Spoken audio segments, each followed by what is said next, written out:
Hey guys, thanks for watching another Jaguars United film breakdown. I'm super excited because today we are breaking down the top 5 storylines to watch out of Jaguars training camp. Before we get into that, make sure to follow the Twitter, the Instagram, and subscribe to the YouTube channel so that you get notifications whenever we do live shows and whenever other film breakdowns come out. I appreciate you watching and I hope you enjoy.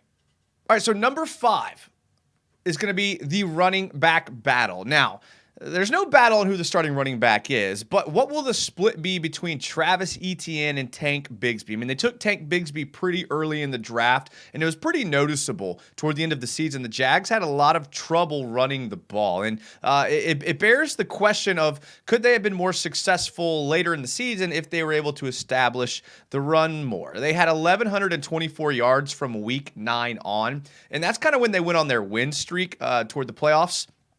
And they had 3,819 yards in that span. So that amounts for about 29% of the total yards came on the ground running the ball. And that's pretty much spot on with what the Chiefs did with their offense. So you got to ask yourself, like, if they were able to run the ball, is that how you beat the Chiefs? Because doing what they do into the game, Chiefs were able to take it. So I think that based on the draft that Doug Peterson and Trent Baalke did, the Jags are going to want to try to run the ball more.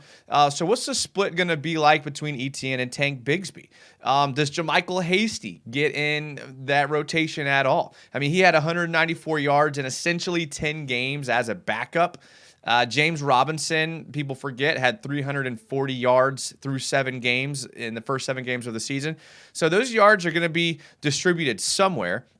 JaMycal Hasty really only had 2 games where he had more than 4 carries, and those were games where Etienne had a little injury. So it's going to be interesting to see how they split up those 2 guys with Etienne and Bigsby. I think we'll be able to read a lot from camp on where they're leaning toward more and what packages. You got to think Etienne gets more of the carries under center, I would think.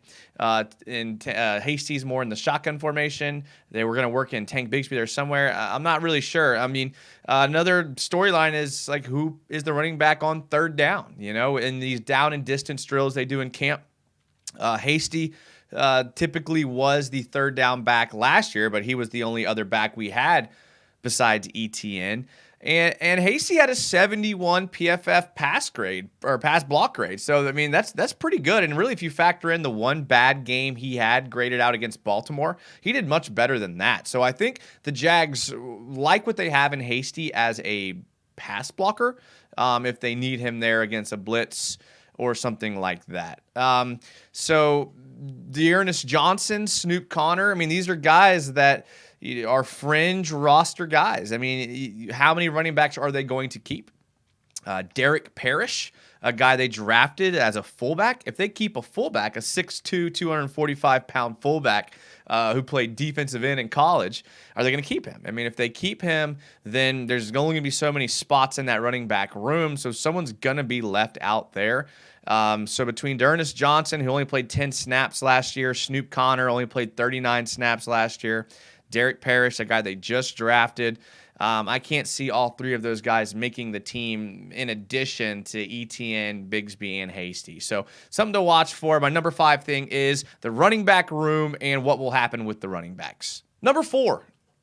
Storyline I'm going to be watching in camp is Travon Walker, just simply Travon Walker. Now, we saw Trevor Lawrence make the leap from year 1 to year 2. Will Travon Walker make that leap? Everyone knows he was the number 1 overall pick, so a lot of things are being expected out of him. I mean, a good thing about Travon Walker is he got a lot of experience last year. He played in every single game last year, had 897 defensive snaps, 5 sacks, 8 quarterback hits, and actually an impressive 30 hurries. So he's still only 22 years old, real young, has a lot of time to kind of develop. And I think most people saw him as a developmental player anyways. And when he was drafted first overall, most people thought it was going to take some time for him to kind of establish himself in that role. And he did see more production when he moved to hand in the dirt into more of that 5-7 technique in our 3-4 defense like he did in college.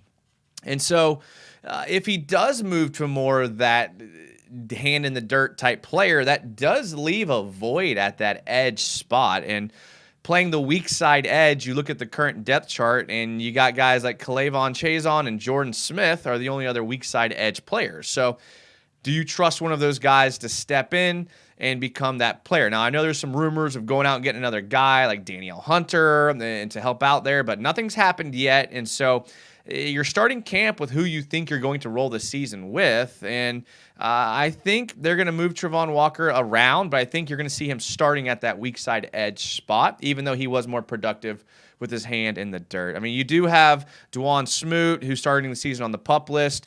They just drafted Yasir Abdullah, but he's slated to play more of a strong side edge. Do we see one of those guys move over to the weak side if Walker just really becomes disruptive with his hand in the dirt as a D lineman? I'm not sure.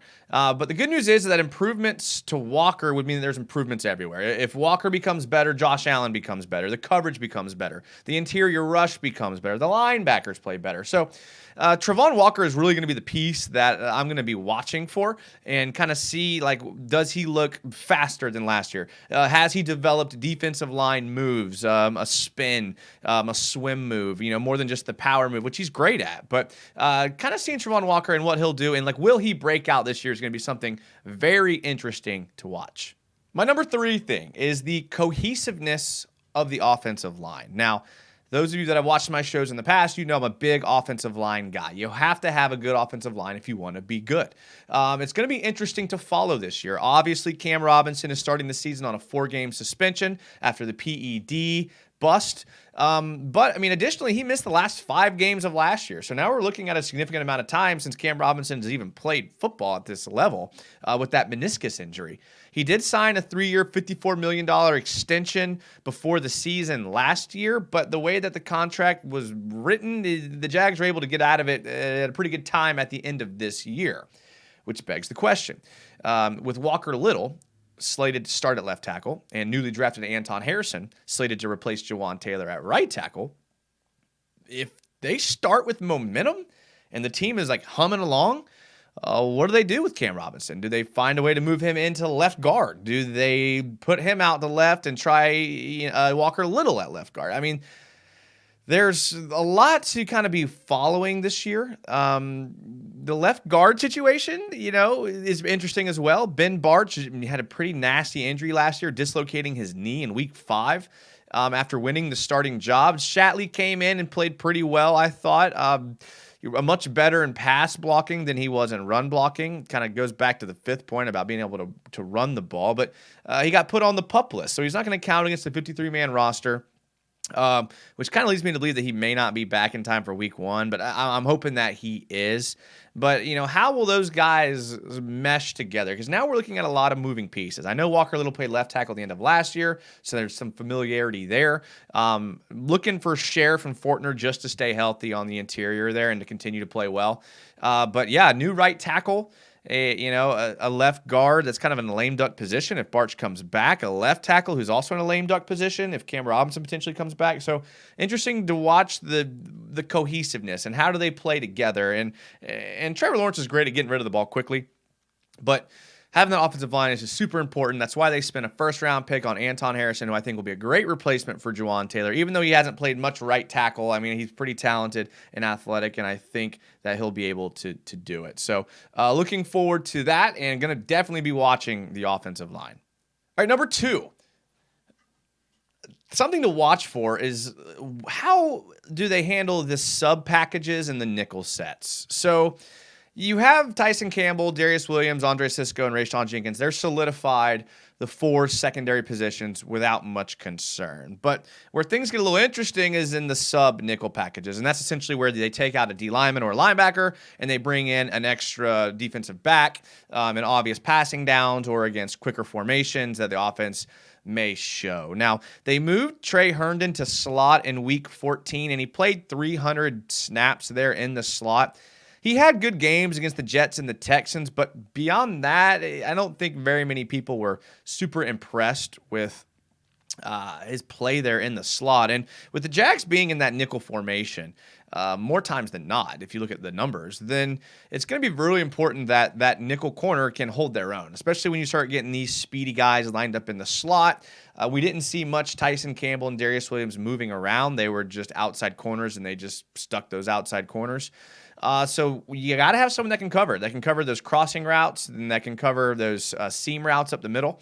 Antonio Johnson and Christian Braswell were both drafted this year, who could potentially play some slot corner. I know Christian Braswell played a lot of slot in college. Antonio Johnson, more of like a box safety, but do they try to transition him? 2 years ago, they drafted Greg Jr. and Monteric Brown, who we didn't see much out of last year. And when we did see them, they kind of stuck more to that outside corner role. Chris Claybrooks has his own set of problems right now. So it's going to be interesting to see like what kind of formations I'm sure they'll try a bunch of different things, and that's what camp is for. So that's going to be interesting to see. The storyline I'm looking at is what formations do they go out with? Who do they put out there? Who's impressive? Who kind of gels with the other defensive backs, and how are they going to handle that position? And my number one storyline of all of training camp is going to be Trevor Lawrence and Calvin Ridley, and can they get on the same page, and can they work out some sort of timing and cohesiveness between those two? Now, from what we've seen already in camp, it looks like that Ridley's going to be a great addition to this team. Now, Trevor Lawrence took that massive improvement from year 1 to year 2 with 4,100 yards last year, 25 touchdowns, and only 8 interceptions. And Doug Peterson, Christian Kirk, and Evan Ingram had a lot to do with that. So how will Ridley work in? And this is why it's a storyline for me, is because receivers and quarterbacks have to develop timing and rhythm. And I know they worked together in the offseason together, but it's so much different developing that timing against like NFL defenses compared to running them on air, or even against our scout team here in Jacksonville that in training camp. So going to be like, we want to see them do really well in camp, because if they do really well in camp, then that kind of makes me feel better about it. We see time and time again, when new receivers get plugged into offenses, especially with younger quarterbacks, it takes some time for them to figure each other out, figure out what routes they like, figure out where the receiver likes the ball when they're being covered, and those sorts of things. So be interested to see how that relationship looks and if it's strong early. A lot of things that people don't think about when it comes to a quarterback is throwing to receivers on your team who all run different speeds and are all different heights. It's very complicated. And a lot of quarterbacks don't make it, not because they don't have the arm, not because they don't have the between the ears. It's because they can't adjust to the receiver that they're throwing to. That's why you see quarterbacks get locked into one or maybe two guys that they just know where to put the ball, how high, how low, where they're going to be out of their break. All of that takes time. And so we all want Ridley to kind of repeat 2020, where he had 1,300 yards and 9 touchdowns with the Falcons, where he was really the only threat on the offense. And he had an insane 15.3 yards per catch. So we want to see that relationship start early, and to me, that's going to be huge. This team's going to be running on the offense. It's going to be scoring a lot of points, and we need Ridley to step up. We need Ridley to work with Trevor, and we need that relationship to just gel right out of the gate so that we get this momentum going early. That's going to be super important, because you know you're going to have injuries in the middle, late of the season. You know you're going to hit some lulls and some rookie walls and things like that. So it's important to come out hot. It's important to stack those wins early if you're a team that's trying to make a Super Bowl run like the Jags are. So my number one thing, Trevor Lawrence, Calvin Ridley, how does that relationship look? How do they look on the field together? So far, so good.